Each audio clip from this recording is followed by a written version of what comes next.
Well, I don't want to cut into your No, you're story. fine. Were you sitting there too when he come up in the stand? You wasn't Wally. It was Wild Man of Borneo. It was exactly. And he,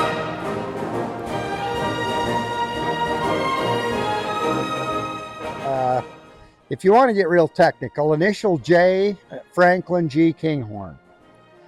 And he was born about a half mile from here on March 20th, 1923. And at the same day he arrived, his mom left. She died at age 24, giving birth to my dad. Our grandfather lived in the home, and our great-great-grandfather built the home. Karl, what year? They started this house in 1891, towards somewhere along in the fallish, late summer, and it was finished in the spring, early summer of 1892. And then our grandpa Kinghorn's mother was a Jardine, so Richard F. Jardine, the little monument in Louisville, giving him some acclaim to being the first one there, is our great-great-grandfather. And then if you want to get through our grandpa Kinghorn and through that line, Brigham Young is our great-great-great-great-grandfather. They were the brick makers because some of the boys worked in the brickyard in Salt Lake before they ever came here. Okay. So where was the kiln? Was it on your place? No, it was on the Gilchrist place. It was on the Gilchrist. It was across the street. Across the street. Well, Loa Madsen's has got the old orange brick on it. I think the Goody House might have had, but they just got done pushing it in. You know, they lasted quite a while, but they weren't built there as well as Karl's home. It was done right. Somebody knew what they were doing. Alexander wasn't no dummy.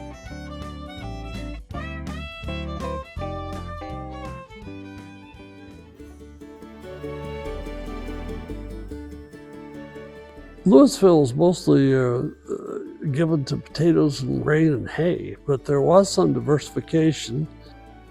There were two separate seed houses in the town of Louisville. One, called Amon's, was kitty corner from the store. There was another one down across the tracks where Clement's warehouse was. Tanner Seed over here in Louisville. Now that was run by a gentleman by the name of Earl Renard. He had a PhD in plant science. He's quite an intelligent man. He was published. There was a water survey done, and in 1902 was quite a depth. Well, when they started breaking out ground and flood irrigating, that water slowly rose. At the time they built the church and that basement, there was no sub-problems. And then over the years, it slowly rose up and became a detriment to the church in the basement, and it did flood. Sometimes 2-3 months during the summer that you couldn't even use the basement, which is where most of the classrooms were. It just made the church almost unusable in the summertime. I added on a cultural hall and a stage and a few classrooms.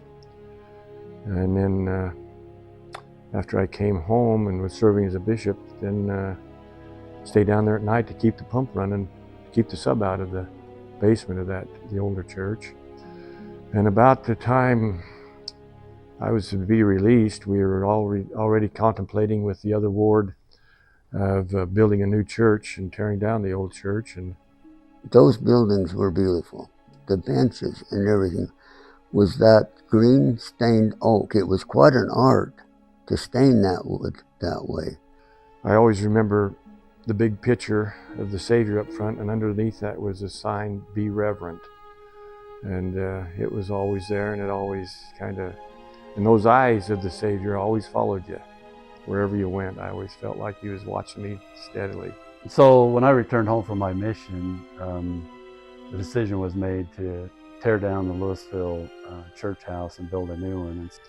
Those are trying times. There were some people not for that, but we could see in the long run that that's probably what needed to be done. When they tore down the church, I was driving by, and Neil Erickson was over there by the church, and he was picking up the adobe bricks that were there for his keepsake.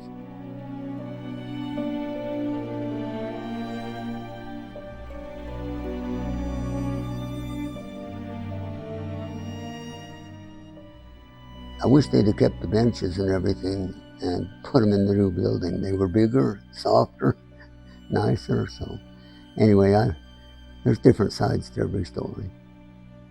Some people from both wards came up to me, some of the older people, after the new church was built, and says, "I'm so thankful because I don't have to walk up them steps to get up to the chapel." For older people, that was a pretty good challenge.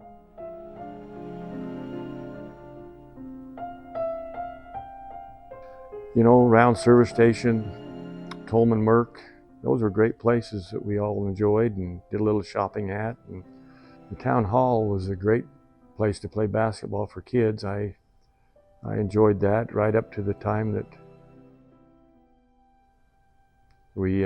they tore it down.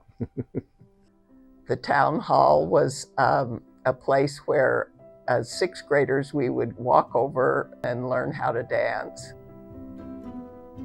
So I remember playing basketball at what we called the town hall. I know it was originally called the amusement hall. And it had a low roof on it, and so our shots weren't exactly, they didn't exactly have a big arc. But in 1983, at the Bora earthquake, the back wall cracked away from the roof and the other wall about 3 inches.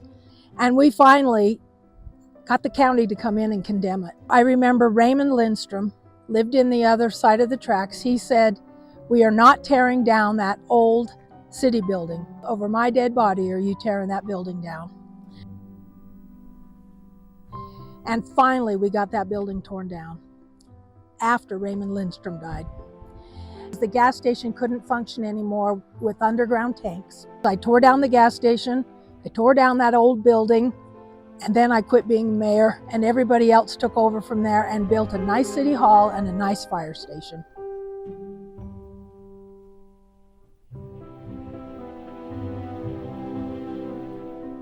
When Neil Erickson died, part of Louisville died, you could go and take the young men, young women out to the cemetery, and he could spend like over an hour and a half going from grave to grave, telling about who this was, who they were, what they did in Louisville. There's 2 people, and they were the same age, that I depended on and relied upon for incidental knowledge from back when.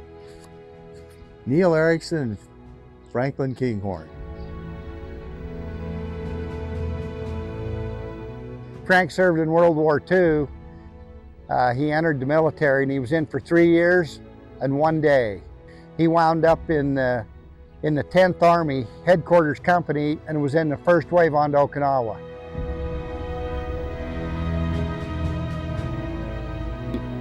His job was to guard the generals, keep them alive, and he actually got to get on an airplane with the generals, and he was present at Kadena Air Base in the city of Okinawa for the surrender.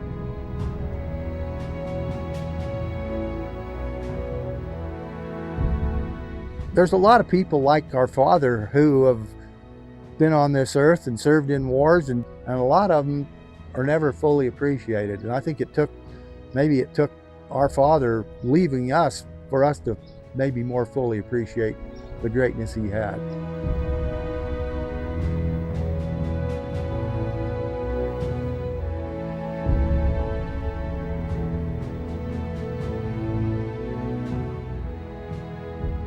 I remember when we found out that my mother had cancer, and that was so heartbreaking.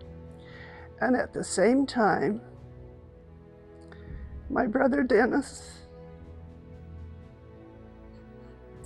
and my brother Calvin were called to Vietnam. Dennis lost his eyesight.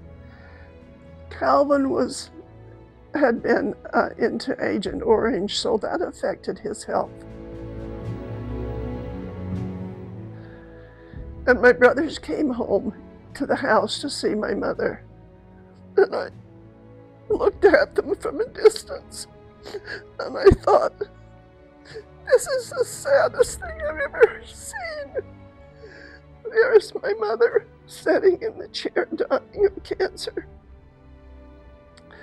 There's my brother, who had just lost his eyesight, and they had just found out that After all of the surgeries, there was nothing they could do, so he would be blind for the rest of his life. He met a neat gal who actually taught him Braille, and good things do happen.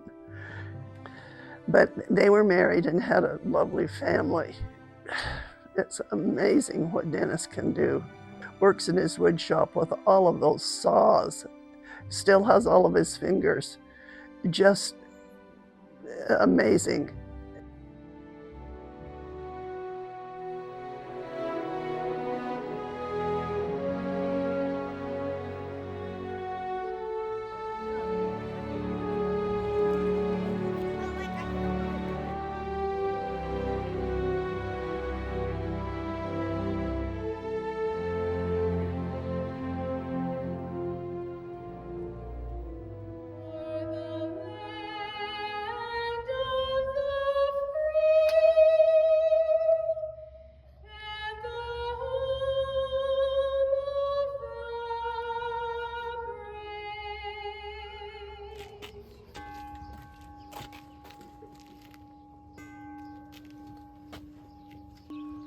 Frank Jarline.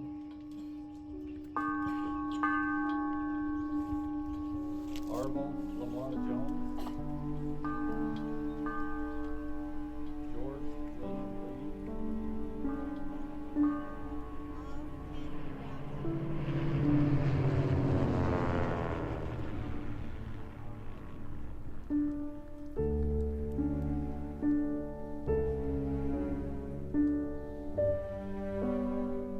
So many wonderful people in Louisville from every caliber of life. I pretty well liked everybody, and I felt like everybody liked us. They've been good to me, considerate and concerned for a lot of years now. You could go to anybody's house any time of day, and it was, you know, it was just an extension of your own home. I love living in Louisville. It's a friendly, warm community. I love the big lots, and I like the friendly people. They're just friendly. They'll do anything for you. I've had people say, why do people wave at me when I come in to visit you? And it's just because we're all friendly. Terry and I lived in Salt Lake for 4 years when he came home one day and said, I think we should move to Idaho. And I said, how fast can you pack your bags?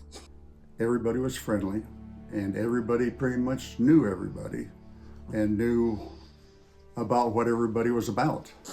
You get always wonderful memories by staying in one place. And I guess being very contented with the town and the home and the people. I'm glad that we had the freedom as kids to develop our imaginations and to play. And I think the 1950s held on to Louisville for a really long time. Here in the town of Louisville, everybody is a somebody, and it was great to be able to rub shoulders with those somebodies. Louisville had so many good people, so many good examples, so many mentors. But if you ever got in trouble, because I've seen it several times of farmers having problems at the harvest or the planting, everybody came together and helped everybody else. Was really the town raised us. There's a Japanese saying that called Goni Iru Goni Shitagao, which literally translates, when you exist in the village, obey the village. And growing up, I had more than one mother. Even though I'd lost my mother, I had many mothers that cared.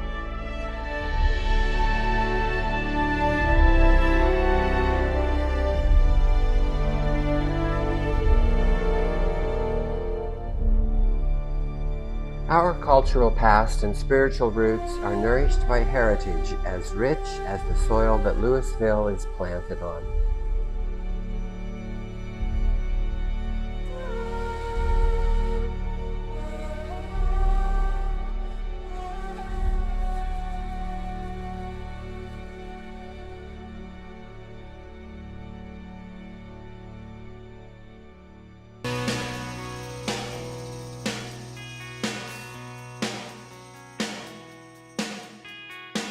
Got nothing against the big town.